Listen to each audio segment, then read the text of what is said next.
जम्मू कश्मीर के पहलगाम में हुए आतंकी हमले के बाद भारत सरकार ने सख्त रुख अपनाते हुए देश में रह रहे सभी पाकिस्तानी नागरिकों के वीजा रद्द कर दिए हैं। साथ ही 48 घंटे के भीतर देश छोड़ने का निर्देश भी दिया गया है।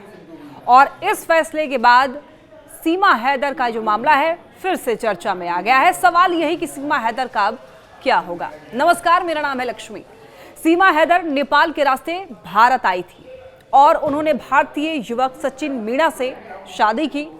वो उत्तर प्रदेश के रघुपुर गांव में अपने ससुराल में रह रही हैं और हाल ही में एक बच्ची को जन्म भी दिया है और पहले से उनके पास 4 और बच्चे हैं। सीमा हैदर के वकील एपी सिंह ने ये बयान जारी करते हुए बताया कि सीमा का मामला जो है वो अन्य पाकिस्तानी नागरिकों से अलग है। हालांकि जो आदेश जारी किए गए हैं वो सभी पाकिस्तानियों के लिए, यानी कि सभी पाकिस्तानी नागरिक जो भारत आए हुए हैं उनके लिए आदेश जारी किया गया है कि उनको भारत छोड़ना ही पड़ेगा। कई ऐसे और भी कड़े फैसले जो हैं भारत सरकार की तरफ से लिए गए हैं और लिए जा रहे हैं। अब देखिए, उनके सभी जो दस्तावेज हैं वो गृह मंत्रालय और एटीएस के पास जमा है, ऐसा इनके वकील कह रहे हैं सीमा हैदर के।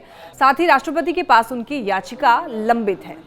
उन्होंने ये बताया कि उत्तर प्रदेश की अदालत से उन्हें जमानत मिली थी और वो सभी कानूनी शर्तों का पालन कर रही हैं। वकील ने ये भी दावा किया कि सीमा और उनके परिवार को पाकिस्तान समर्थित तत्वों से जान से मारने की धमकियां मिल रही हैं, जिसकी शिकायतें समय समय पर दर्ज कराई गई हैं।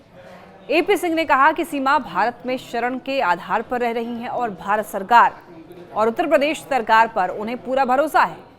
अब देखिए, वहीं इस घटना के बीच सीमा हैदर के पहले पति गुलाम हैदर ने एक वीडियो जारी किया है जिसमें वो कह रहे हैं कि सीमा को वापस पाकिस्तान भेजा जाए। मैं पिछले 2 साल से अपने बच्चों के लिए तरस गया हूँ। भारत सरकार मेरे बच्चों को भी वापस पाकिस्तान भेजे। सीमा को अगर पाकिस्तान नहीं भेज सकते तो वहीं पर उसे सजा दो। उसकी मदद जो कर रहा है उसका मुंह बोला भाई एपी सिंह, उसे तो शर्म आनी चाहिए। वकील एके सिंह ने कहा कि सीमा भारत में है और वो भारतीय है। शादी के बाद एक महिला की राष्ट्रीयता उसके पति की राष्ट्रीयता से तय होती है। उन्होंने कहा कि मैंने उनकी ओर से भारत के राष्ट्रपति के समक्ष एक याचिका भी दायर की है।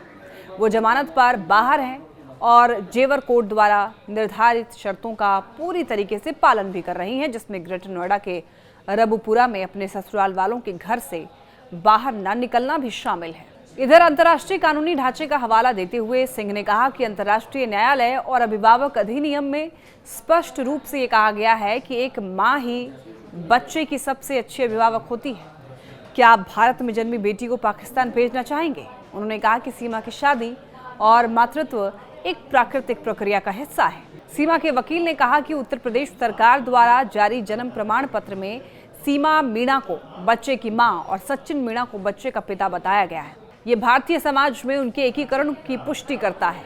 गार्जियनशिप एक्ट के अनुसार बच्चे को मां के साथ रहना चाहिए। ये मामला तूल पकड़ता जा रहा है कि क्या सीमा हैदर भारत में ही रहेंगे या फिर सीमा हैदर को भी धक्के मारकर भारत से पाकिस्तान भेज दिया जाएगा।